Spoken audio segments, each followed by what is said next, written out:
Hello, and welcome to this week's episode of The Pickleball Crew. We are a group of pickleball fanatics based in southeast Louisiana and are passionate about all things pickleball everywhere. Our focus is to inform, acknowledge those who help build the game regionally, and promote tournaments in our area. We do our best to present this with a love of the sport, a sense of humor, and a lot of fun. So join Vicki Wynn, Ken Wynn, Jeff Fuchsia, and me, Bud Klein, in our latest episode. We are glad you are along for the ride. In this episode, the crew welcomes soon-to-be mixed senior pro doubles partners Jen Enault and Tony Audemont to the studio to tell us about their pickleball journey and playing doubles at a higher level. We'll get our usual burr under my saddle from Jeff, a shout out from Vicki, and tournament previews from Ken. You don't want to miss this episode. All right, welcome to the 40th episode of the Pickleball Crew. We're really lucky tonight. We've got two really good pickleball players with us. We've got Jen Enault and Tony Audemont, who are going to talk to us about their journey in the mixed doubles. All right, I'd like to tell y'all thanks for coming on with us. We've been wanting to have y'all on for a while. In our humble opinion, as far as the success rate of what y'all been able to do as a mixed doubles team, I think y'all are one of the best in our region. Y'all stuck together for a while, and it's really, I think, really paid off. Y'all are fun to watch. Not a whole lot of fun to play against, but y'all are fun. So let's get started tonight. Why don't each one of you, Jen, why don't you go first? Okay. Why don't you tell us just a little brief synopsis of your pickleball journey, how you found it, and then we'll go to Tony after you. I had been a pretty big tennis player, played 4-5, 5-0 level tennis, all college, collegiate, high school, growing up. And then when you get to be 4-5, 5-0, there's not that many women, especially in this area. And just kind of that fizzled a little bit. I became a hitting partner for some of the juniors in the area, and coached a little tiny bit at Loyola. Just kind of tennis fizzled out of my life. And I was introduced by Terry Lamperez while she was still playing tennis to pickleball, and I was the typical tennis snob and said, "Oh no, I'm not going to do that. There's no way I'm going to play that." Well, I turned 50, and who knew turning 50 would be like the magic age for pickleball, or so I was told. And I came out on an invite from Terry and met Jeff at Pelican Park. You were doing clinics there for people, and I went and bought a paddle that same day. And I've been playing ever since. I think I've been burning up your phone, Jeff. When are you coaching? What are you doing? Help me. How do I get into this? And that was in March of 2021. So it's been almost 3 years that I've been playing. And I don't have that record like that other guy at 5,000 something days in a row, but it's pretty close. All right, so that's Jen's story. Tony, what about your story? Well, my racket background, I played high school tennis, kind of followed my twin brother's footsteps, playing high school tennis. After that, really didn't play any racket sports, a little racquetball in college.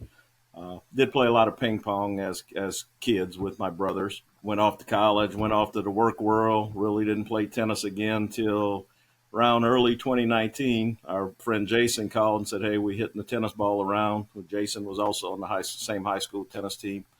And we started playing tennis, invested in a $300-something racket.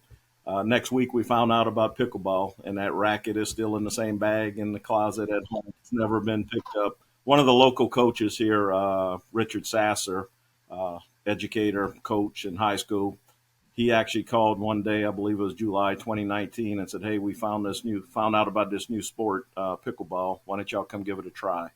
And I was actually packing up to go to Destin that day. So I said, "Well, when we get back, we'll definitely give it a shot." And the rest is history. The boat's been parked, the racket's in the bag, tennis, it's all been pickleball. We all started at the same time. We started at the Berg Gym, had people that really didn't have racket experience or paddle experience, if you will.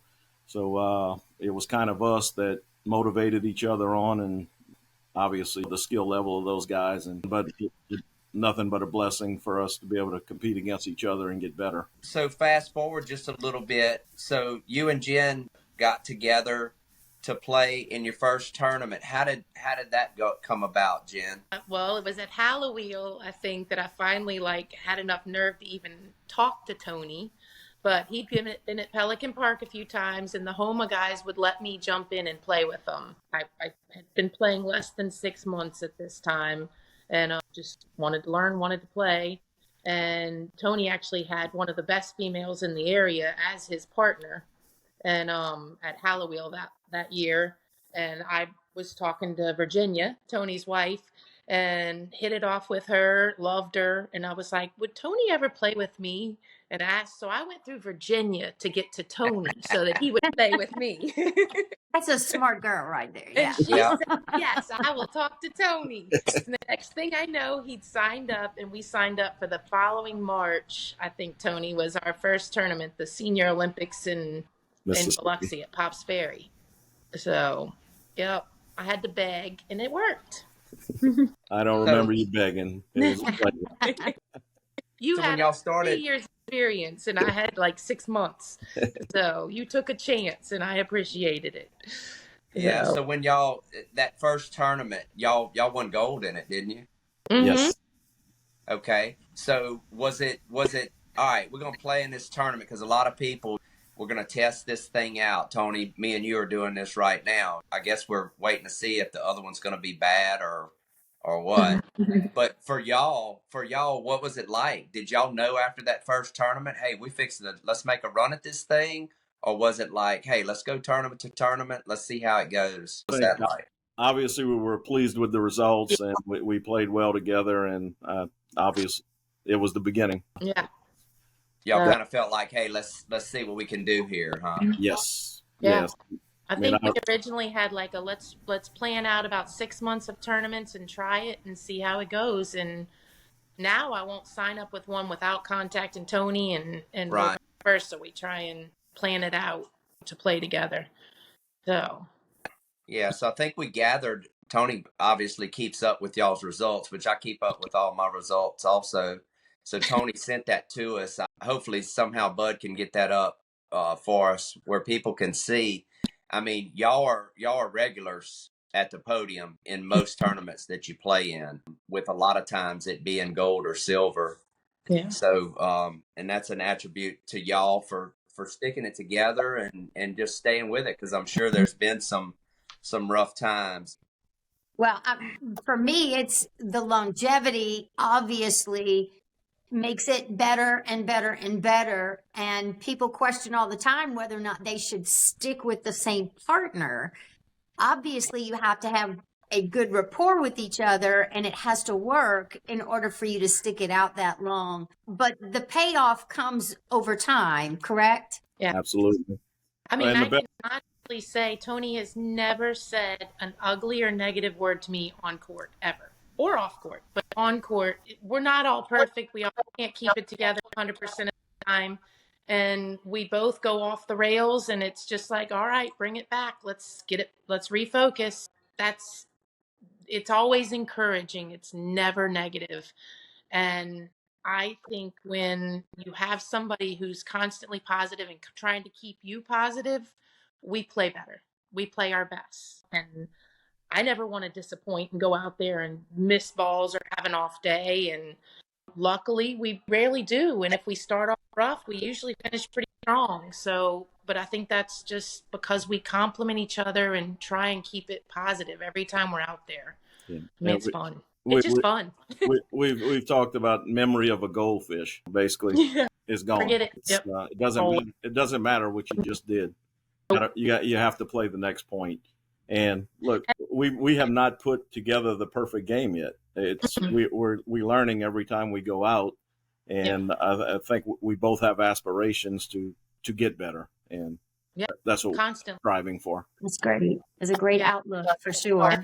And we have similar styles. We have a very high risk, high reward style game. Both of us do. Say that we don't have the resets and things like that, but we can drive a ball like no other two people on the court that we tend to come up against a lot of times. Right. So if we're on, we're on. And the drives that I can skim the top of the net, Tony's so fast, he's there. I mean, there's a reason there's a name for a shake and bake. We've perfected it. I mean, we know when we're about to hit it. Tony's poaching already. I mean, things are just, it's a high risk, high reward. But if we're off, we're hitting tape. All right, take it back a little bit. Or if we're over poaching, we're hitting the back fence. And we just kind of know how to bounce back a little, take a little off, get a little safer, focus, just turn it down to 80% instead of always at 100, Yeah, changing gear. that back fence is often too close for me. Well, the Wait, thing reel it is, back in. the thing is, and for Tony, so I played with Tony at the AARP, and then the next day you played mixed with him. Yeah. Tony's a type player that he can struggle a little bit, but if you get him into a rhythm, all of a sudden he can bulk score points for you. Yep. And just watching y'all play, when y'all get off to your fast start, I call it like fast break pickleball. And man, y'all jump on people 4, 5, 6 points, and now y'all can kind of relax. I know you still got to do your thing, but you can kind of relax, put it on cruise control, and try to just keep putting that pressure on as a player against y'all. Now I'm sitting here, I'm in the whole 5 points, and I don't even know what hit me. Yeah. And we're digging from behind. So it's a really good style that y'all play. And you're right, y'all both have really good drives as a tandem, male and female.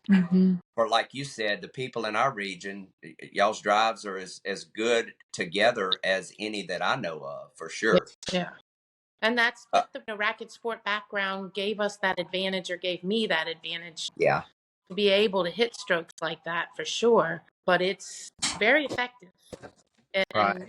I thought at 4-5 and 5-0 it would be a little less effective. I was worried about that as we make this jump. It's But played though, hasn't it? it's translating. I mean, so far we're still dipping our toes into these higher brackets, but I mean, we have, by the end of the year we will be playing senior pro, and it's translating. We played against some senior pros at the last tournament at Pictona, and I was comfortable. Tony was comfortable. I mean, we had a few unforced errors that cost us a gold, but we were in all those matches. I mean, No doubt. It was fun. It was fun. So you guys both have such well-rounded games. You got the power, you got the soft game. Do you guys play basically straight up, or do you play with Tony more on the left-hand side? Or have you found just playing straight up that you're both such well-rounded that it doesn't matter who's on the left side? We stack a lot to keep me on the even side. Tony's speed, he's a Ferrari and I'm like a school bus. Or at least he's so fast that having his forehand in the middle is huge. I've really worked on having a two-hand backhand down the middle so that helps us a lot of times, and I can poach over sometimes, but the surprise factor with his speed is hands down one of our best assets, I think. I mean, Tony, you may disagree, but I think your speed is huge to why we're successful. Well, for an old man, I could still move, so. You can still move. But Jen could play the left easily. And yeah, return to serve, I'm comfortable over there for sure. And in women's, I tend to play the left. So, But Jen, let's touch on that a little bit. Because Tony's so good and can cover a lot of that middle stuff, you've worked on a fade with your two-handed backhand, and I know you've worked on it with your forehand too. Right. Won't you talk to us a little bit about that? We call it a fade, or I sometimes call it almost pulsing within that first non-volley zone, that first 5 feet. Basically, if I'm hitting a reset and I'm coming in, I'm leaving a good foot for Tony, especially if I know that I'm about to hit something that he should either be able, off the drive or a reset, be able to pick. I back up and kind of pulse off the non-volley zone to give him 2 feet to go. And I don't even think we consciously started doing it, but now I kind of know, and I just know when he's about to go. So I, off of what I put out there, what he's going to poach on, and I'm generally right. So I give him that fade, that space. Yeah. And you're kind of fading, loading up for your two-hand backhand. Ready to swing. So if ready to swing. If they go to your forehand sideline, that ball's going out of bounds. Right. So And then Tony's got you covered. yep. So It's a really good shot, and it's something I know you've been drilling and working on. I'm wanting to work on. I've been working on it some, but I was talking with Jen the other day about a way to drill that, and you said you had some ways to drill that, and were telling me about them. yeah. So yeah, that's interesting stuff. So most people, and I talk a lot of pickleball with people. Most people look at y'all's game like y'all are, and they see the power players, and they think, well, there's not many resets and dinking there. How do each of y'all view yourselves as resetters and dinkers, and how you can navigate through that portion of the game? Because I personally have seen it, and it's pretty good. I'm curious what y'all think of that portion of y'all's game. I probably drill more resets in the soft game than I do hard. The harder game comes easy to me. So I spend a lot of time in the middle transition zone just digging balls out a lot. And a lot of fast hand drills when I am up there, because I tend to become the target when Tony's on the court, and I love it. But I'm always looking for an offensive opportunity. If I can drive that ball, and there's two choices, smart choices. If that ball's above my knee and I can top spin and drive it, probably going to pinpoint drive it somewhere. To keep that pressure on, huh? To keep the pressure on them. And Tony's got the same skill set, so we can do it. But you get us into the soft game, and we're now able to hang without a problem. And I think turn the dinking game. Ken, I do want a private lesson sometime on that inside out cross court dink, because I want it really bad.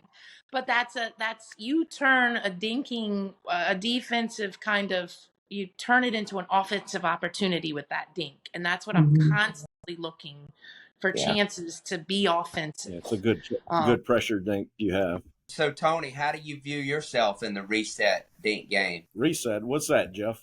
No. It's a put away opportunity. Obviously, I like to drive the ball. I'm not as smart as Jen picking all the right spots, but no, definitely been working on dinking a lot and resets. And actually,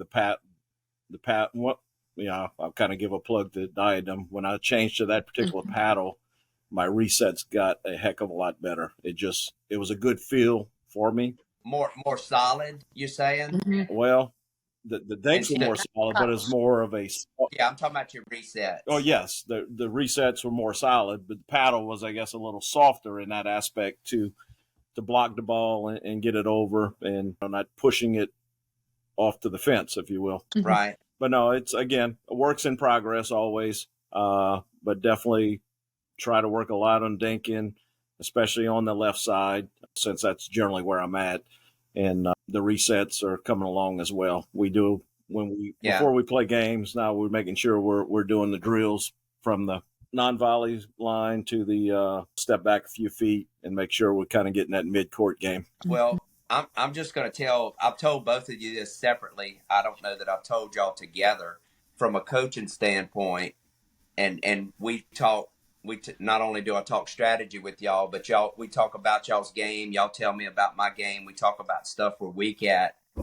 I really think that as y'all get better and better at the reset game and the dink game, I don't think there's going to be any question that y'all will compete at the senior pro level. I'm not saying y'all going to make medal stands right off the bat, but I think y'all will win matches in that, because on the back end, on the baseline, from what I saw at that AARP tournament, y'all are just as good as a lot of those people from back there. Now, when it gets to resetting and dinking, I'm not sure. Y'all both very proficient at it. But it's going to be interesting to see when y'all dip your toes into that, when we talk to y'all, well, hey, what did you learn? Because those people are going to expose the weakness, and they're going to pick at it like a scab. Yep. And once they figure it out, they're going to go there. And it's really, it's not a negative thing. It's going to help y'all figure out where you need to be, as time goes on. Yeah. So that's pretty interesting stuff. I want both of you to think back to a time, and this probably maybe never happened, but if it did, that you were down in a match, say 7-1, something like that, and you guys called the timeout, came together, Tell me, what did you do strategy-wise to come back and win that game? I think, again, what we said earlier is just forgetting the last point or the last 2 points, whatever. Just you play the next one. And we have been down, and A we lot. have come back. So, again, it's just Nationals in Pittsburgh, Tony. We were down, like, in one of the matches, we were down 10-3, I want to say, and it was for the gold medal match, and it was the third. We split 11-1, 1-11. We were down, like, 9-3, and you turned to me and you were like, we're not losing this. Let's go. Let's win it 12-10. Let's go. And we fought back, and we got gold at Nationals in Pittsburgh. Wow. So, That's great. and that was either the semifinal or the final. I don't remember if it was the gold medal or to get to the gold medal. But yeah, I mean, there's never been a negative, like, ugliness ever to any part Right. of Tony's game on how we communicate, or, I mean, it's just, I'm trying my best and he's trying his best, and we know that. And it's just Yeah. awesome to play with somebody who's just constantly, like, building you up. You got this. and we make, Don't worry about it. Forget we it. make mistakes, and we'll continue Yep. to make mistakes. But Mhm. hey, we both doing it. We both want the same goal. So Mm-hmm. go to the next point. Well, my question was going to be in preparation of a tournament. So I'm curious, because you live a good distance apart, are there weekly drills for you guys working together, or do you mostly get together and work before a tournament? And how often do you do that before you lead into a So tournament? when we get to the tournament, about an hour before, I say, text Oh my and gosh. ask, "Are you here yet?" Am I Oh here? no. Well, that's how And well he's you guys actually know on each board. other and know each other's games at this point. And that's pretty amazing because, like I said earlier, I think most people, they spend a lot of time partner hopping, trying to find that magic that just works. And sometimes you find it and sometimes you don't. But you guys seem to have, that rapport with each other. You seem to have the history together. So it just totally makes sense that you stick together the way that you do. And if all you have to do is warm up for an hour before a tournament. Oh, God no. bless Let's you. go warm up He's an just hour. making sure I'm We at try the to find out venue. where we're at an hour before the tournament. We might get 10 minutes before our first Yeah. match. To Are you in Florida yet? I'm here. Yeah. Oh, wow. Yeah, Vicky's making a good point here in what she's saying. It's so easy for people to grab a partner, go play in a tournament. It doesn't go well, or you stumble, and then after the tournament, you just kind of like, well, that was their fault. I'm gonna go find somebody else. There's a merit to sticking it out with some people. I'm not saying stay in it for 2 years if it's not going well, but I think people should give it more time, because a lot of time, Tony, me and you, we got together at Pelican Park several weeks before we played in the AARP, and we were garbage. We were really bad. I mean, you were bad and I was worse. But we came Love you, Jeff. together, and we played together 2 other times, and we just kind of stuck with it. Me and you had conversations about, all right, who's going to take this ball? And then by the time we got to the tournament, I knew what balls you were going to get. You knew what I was going to do. I knew my role. You knew your role. And I mean, we did well. I don't know if that's going to, I hope that'll continue, but it was just kind of defining each other's roles and just kind of hanging in there. Because I don't know what you thought, but I was thinking after that first Pelican Park incident, I'm like, Tony might want to reconsider playing the tournament. Well, I remember that day well. We started off very slow, but toward the end, we actually started to gel better. We And did. then when we went to Baton Rouge, we really, I think we turned it on and Yeah. pretty much found Now, each other's game. in all fairness, we were trying to get off to the right foot playing against the forehand and serve of Jody Scarfenstein, which is really good when it's on. Yeah. That's not a way to start feeling good about yourself if you walk out. Right. Do you guys have much dialogue during the course of a game? I mean, I'm not saying mine, yours, that type of thing, but just about, hey, I think this is working, or let's stay down the middle, or let's soften it up, just things like that. Does that come up much during the game? How about when I go, Tony, did you realize that was a lefty? And it's like, get match 2. You don't have my I think the biggest thing we'll share is we'll figure out who the weaker partner is, and Yeah. we'll say, okay, Or what the weaker shots are on the other side of the net, and then we'll try and yeah, exploit we'll them. target the weakness is mainly Yeah, what and it's not always the same person, and it's not always the stronger player, maybe weaker from the baseline, can't hurt us. I mean, we played in a match where the female had this nasty, just slice drive return, and we couldn't get under it and get it back over. I'm like, I'd rather hit his forehand, which was twice as hard as that nasty little skitter that she was sending over. So as soon as we recognize things like that, yeah, we're communicating that kind of stuff. But And yeah, I mean, it's really just figure out. I know what he does really well. He knows what I do really well. And if we can stick to it, it just works. and the nonverbal communication. I mean, the tendency is when you're in a mixed match, you're trying to pick on the lady. And I just love it when they try to pick on Jen and they think they're going to drive a ball faster, and it comes back twice as fast. It's a perfect partner. Yeah. Yeah, Yeah. yeah. Go ahead and try to pick on her. It doesn't hurt that I'm 6 feet tall. Yeah, I kind of have a dilemma on the medal stand. It makes me stand a step lower. All right. So my next question is, what type team do y'all look at across the net? Do y'all feel like gives you the most trouble? Honestly, I mean, most teams really try right off the bat to slow it down on us. So we're kind of used to that, and we can figure out how to quickly adapt to that and still keep the pedal to the metal, if you want to say. I mean, Keep it at y'all's pace. We can- I've experienced that firsthand. Yeah.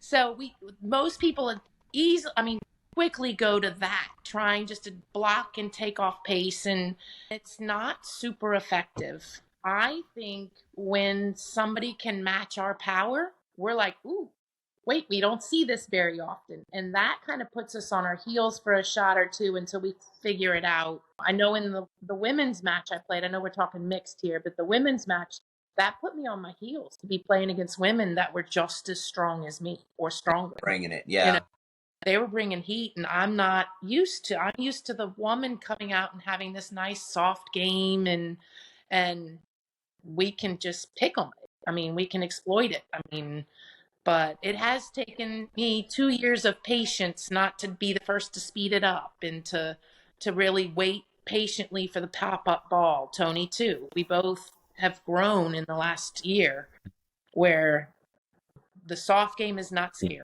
It was a year ago. It's Right. not. And on that speed game, remember at Nationals, we won our first 2, and then that third game, we met that couple, and they were really powerful, and we got down really quick. Came back. We didn't win, but we were. I think we played them again. If we'd have played them another game, we'd have beat them. So we adjusted, but it was too late. When we see a mirror of ourselves, it's kind of like, whoa, and it takes us a second to adjust. But as we play higher and higher levels, we're going to see that more often. So it won't hopefully take us back and won't surprise as much, but it does kind of surprise us. So yeah, I think what y'all are going to run into as you move up higher and higher, you're going to see people that can match your power or be more powerful than y'all, but they're also going to be able to, if they decide, hey, all right, they're pretty good at the power game, let's slow them down, they're going to be able to take and slow y'all down. Yeah. It's hard to slow y'all down. Now, God knows I'm not a 5-0, I'm not a senior pro that can slow y'all down in the matches I played against y'all, and I played y'all quite a bit, but it's just, that was my thought process. Hey, let's get slow down. Let's try to control their power, but maybe we were able to do that 30% of the time. Y'all are doing what you want to 70% of the time. That usually equals an 11-5, 11-6 game I've been in against y'all. I think I've told you the story, Jeff. At Nationals, Virginia and I stopped at a Chicken and Pickles on our my off day, and I met Stephanie Lane and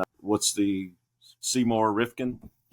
And anyway, Stephanie invited me to a private game the next day with her senior pro partner.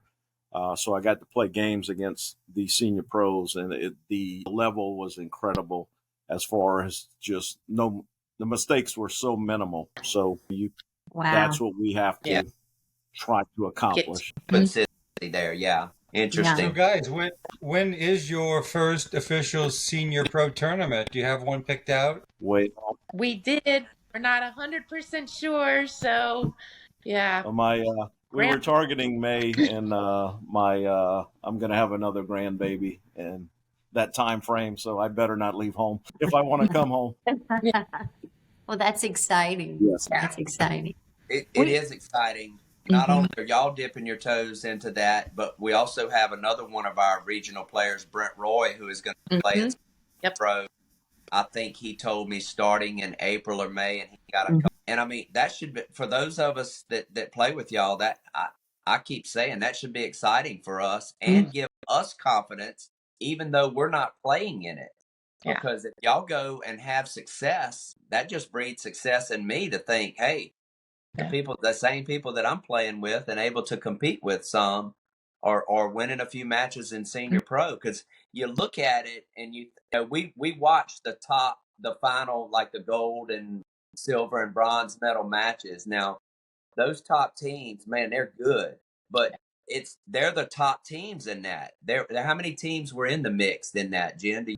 There were 26, I think. Okay, 26 teams. I sent y'all some video the other day of the lady that you played in women's doubles, and you and your partner beat her and her partner. There she was in a match giving, I can never think of his first name, Witzkin and Natalie Bagby, who is they're on the medal stand frequently. They mix and match partners, but that team gave them everything they wanted, had the game won, and then barely lost. So I'm sitting there inserting you and Tony into that, thinking, hey, they could get out there and maybe do some damage against a team like that. Well, you're right. I mean, the levels we saw, there were lower, and then there were the elite.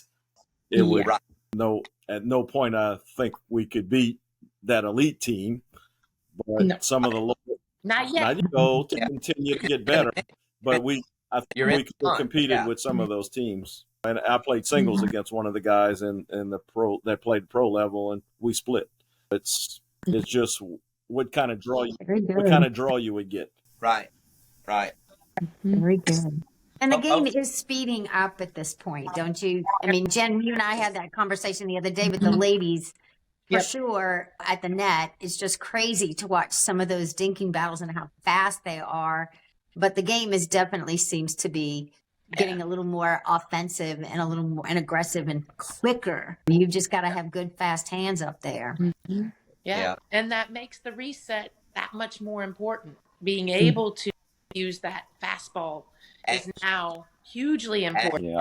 Yeah. I don't know that third shot drop is the plan anymore. Not that I ever subscribe to that, but no. But we get I do a hybrid third shot drop, top spin, and that ball we get a lot of free points on that third shot. It's a very offensive shot. It's not a defensive straight ahead.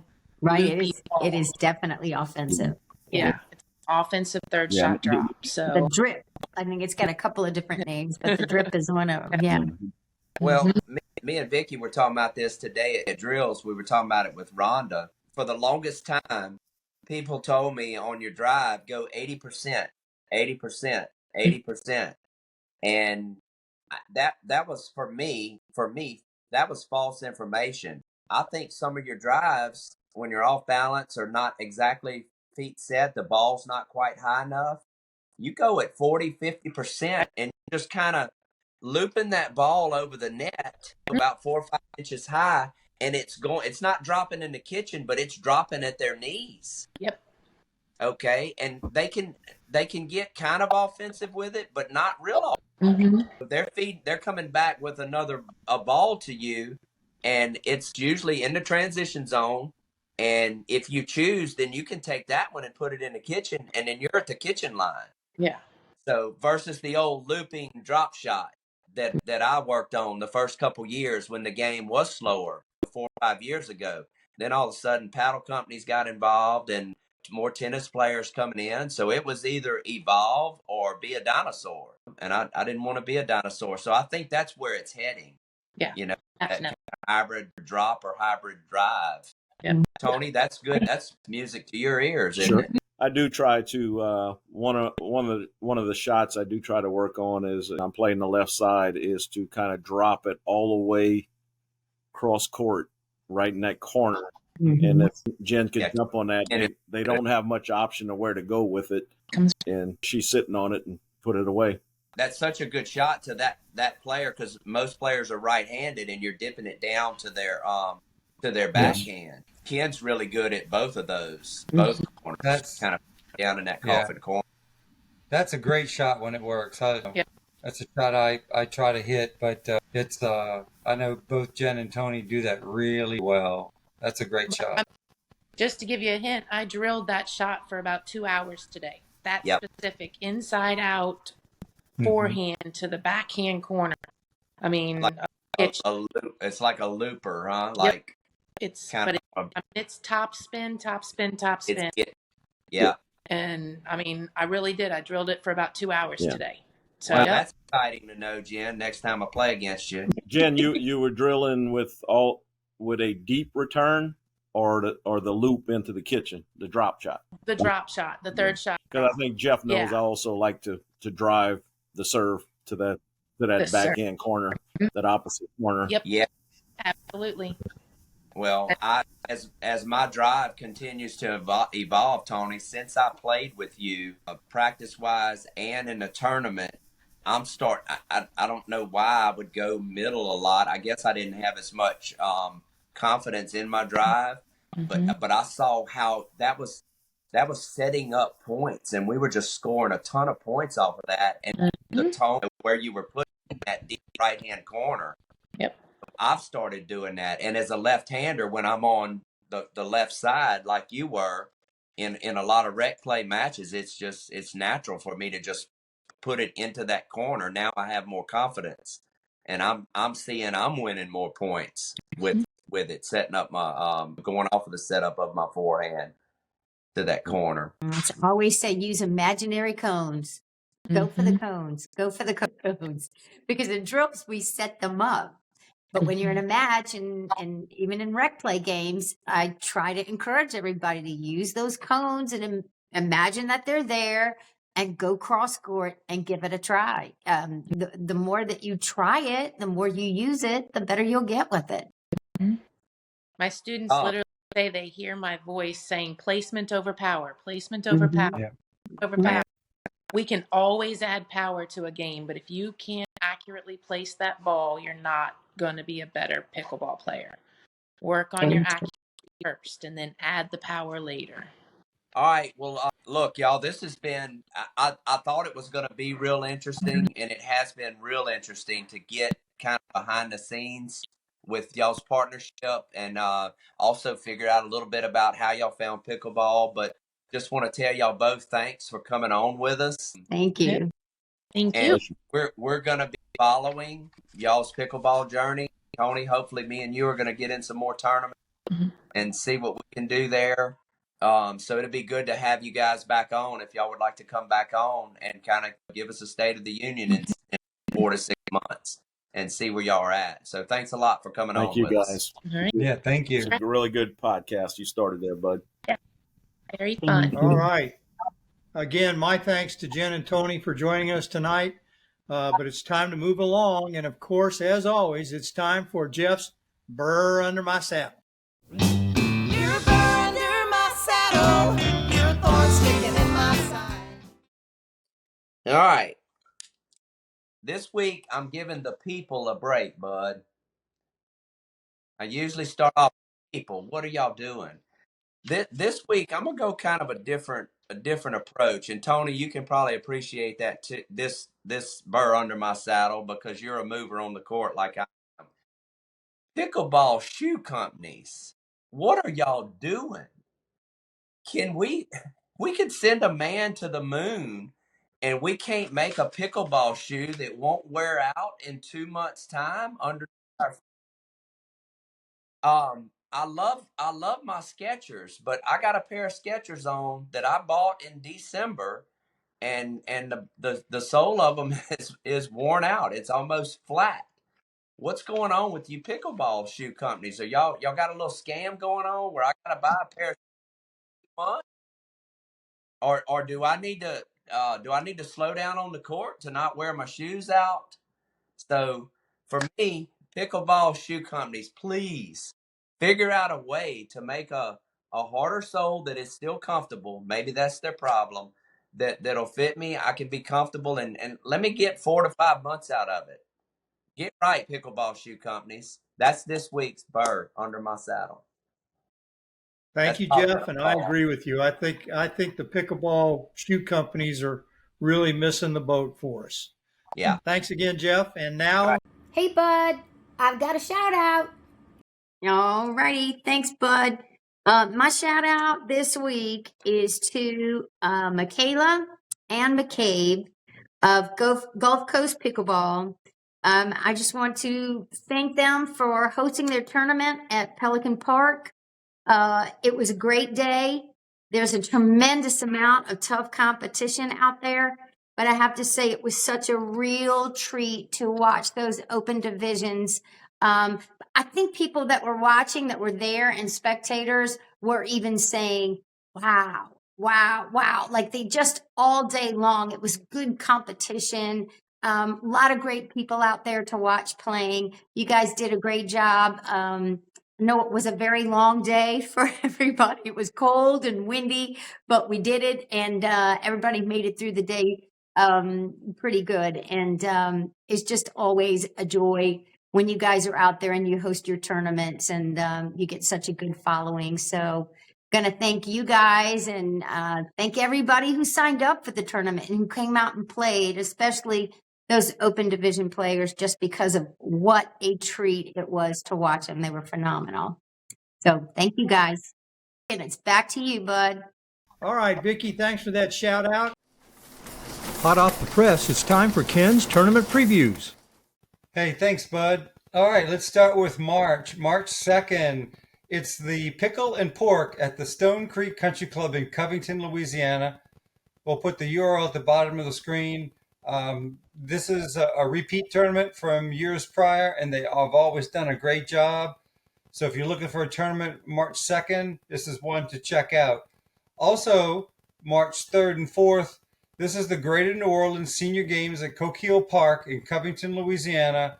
Registration is about to close, but go to the URL at the bottom of the screen and check it out and see if they're still open. So this is for 50 years old and over. Gender doubles will be on March 3rd, mixed doubles on March 4th. The following, or 2 weekends later, March 15th through 17th, this is the Mississippi Senior Games at Pop Ferry Courts in Biloxi, Mississippi. Go to pickleballbrackets.com. Remember, this is a qualifying year for nationals, which will be held in the summer of 2025 in Des Moines, Iowa. There's already 272 people registered. Registration is closing soon, but check it out and see if you still have a chance to get in. Also, March 16th and 17th, Paddles on St. Patty's Day, Pelican Park Outdoor Courts, Mandeville, Louisiana. We'll put the URL at the bottom of the screen. Registration has opened. I think it'll be opened through early March, but don't delay. Jump on it. This is always a fun event at Pelican Park. The same weekend, March 15th through 17th, this is the first annual pickleball tournament at the Graywood Golf and Racquet Club in Lake Charles, Louisiana. Go to pickleballbrackets.com to register. It's $50 per person. There's gender doubles, mixed doubles. There's 12 courts here, and there's already 50 people registered for this event.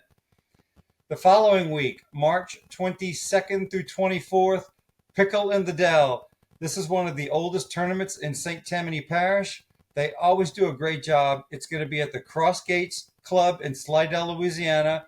Go to pickleballbrackets.com. It's $65 per person, and registration has opened. The same weekend, March 22nd through 24th, Battle at the Beach at the Gulf Shores Sportsplex in Gulf Shores, Alabama. Again, go to pickleballbrackets.com. 90 people have already registered for this. It's $70 per person. That's a beautiful complex that just opened in the last year or so. Permanent outdoor courts. It's worth the trip to Gulf Shores. The following weekend, March 29th and 30th, is the Alabama Open in Clay, Alabama. Again, go to pickleballbrackets.com. There's over 120 people already registered for this. April 6th, this is the Miss Mississippi pickleball tournament at Halls Ferry Park in Vicksburg, Alabama. This is a one-day tournament, mixed doubles only. Go to pickleballbrackets.com to register. The same weekend, we have a tournament at Pelican Park. This is going to be a lot of fun. It's an interesting format. It's called the All Play All Round Robin. It is a fundraiser. It's at Pelican Park. You don't need a partner to sign up. You'll be placed whatever level you sign up for. You will actually rotate partners with everyone in your level. I think you're guaranteed at least 5 games, and we're looking forward to it. This is going to be a lot of fun if you have not played in a scramble type tournament. The following weekend, April 12th through 14th, this is the Hattiesburg Pickleball Classic at Tatum Park in Hattiesburg, Mississippi. Again, go to pickleballbrackets.com. Marlena Martis is your tournament director. This is a fundraiser for the Young Life organization and the USM Wesley Foundation. Open play on Friday night, gender doubles on Saturday, mixed doubles on Sunday. There's about 140 people already registered for this. Jump on it. It's going to be a lot of fun. There's going to be some top-level competition at this tournament. The same weekend, April 12th through 14th, is the Alabama Senior Games in Opelika, Alabama. Again, go to pickleballbrackets.com. There's already 170 people registered for this. The following weekend, April 20th through 21st, is the second annual Deacon in the Delta in Greenwood, Mississippi. This is $50 per person. Again, go to pickleballbrackets.com to register. The same weekend, April 20th, another tournament at the Pelican Park Outdoor Courts in Mandeville, Louisiana. Go to golfcoastpb.com/tournaments. This will be men's doubles, women's doubles, and mixed doubles. The following weekend, April 27th and 28th, we have a brand new tournament. Save the date. It's called the Southern Pickleball Open. It's $60 per person. It's going to be in Vicksburg, Mississippi. Save the date. Registration has not opened yet. Go to pickleballbrackets.com to view that tournament. The same weekend in Slidell, Louisiana is Pickle for a Cause. This is at the Fritchie Park Gym in Slidell. We'll put the phone number and the QR code on the screen to register. This is mixed doubles, women's doubles, and men's doubles. Early May 3rd through 5th, this is the second Club Spring Challenge at the club at the township in Ridgeland, Mississippi. Go to pickleballbrackets.com. Keith and Petra are involved in this tournament, helping to run it. There's already 57 people registered, so we're looking forward to hear more about that. May 11th, there's the Heart and Soul Pickleball Tournament, again at Pelican Park. This is a fundraiser for No Heart Left Behind. This is going to be men's doubles, women's doubles in the morning, in the afternoon mixed doubles, and a junior scramble. One of the few tournaments with a junior scramble. So if you're from 10 to 13 or 14 to 17, there's going to be categories for you to play. And you'll scramble by mixing it up with the other players in your group as your partners. We're looking forward to this. Vicki and I are going to work very closely with this organization to put this tournament on. We're very, very excited about it. The following weekend, May 18th, 19th, is the State Games of Mississippi back in Vicksburg, Mississippi at Halls Ferry Park. It's $70 per person. There's women double on Saturday, mixed doubles on Sunday. That's the State Games of Mississippi. Go to pickleballbrackets.com to register. Let's move to August 8th through 11th. This is the NOLA Pickle Fest, the second annual. It's at the Morial Convention Center in New Orleans. We were there last year. This was a great time. Go to pickleballbrackets.com. There's already over 147 people registered. So it's in the convention center. They're going to use the pickleball courts rolled out. The lighting is great. The temperature is great, especially for an early August tournament. Even if you're not playing, head over on Saturday. Drew Brees, John McEnroe will be paired with some pros playing on center stage, center court, and bring your paddle because there are open courts where you can jump on and play between the regular scheduled matches. Finally, October 4th through 6th, this is the Louisiana Senior Games at the Legacy in Baton Rouge. Keep in mind, this is a qualifying year for nationals, so you'll have singles, gender doubles, and mixed doubles. We don't have a URL yet, but when we do, we'll pass it along. Finally, October 27th, 28th, this is the Hollow Wheel Tournament in Baton Rouge. This one draws 350, 400 players. This is a great time. If you get a chance to register early because last year it was sold out by early June. Registration opens in April. Friday will be women's doubles, Saturday mixed, and Sunday men's doubles. That's it for tournament preview, Bud. Back to you. Thanks, Ken, for those previews. As always, very enlightening. People, get out there and play in those tournaments. Everybody needs to play more pickleball. And now, if nobody has anything else, I think it's time to say goodnight. Good night, everybody. Everybody. Night. Thanks On the for coming, court. guys. Yep. Bye. Thank you. Hey, from the Pickleball crew, thanks for watching, and we'll see you all next week.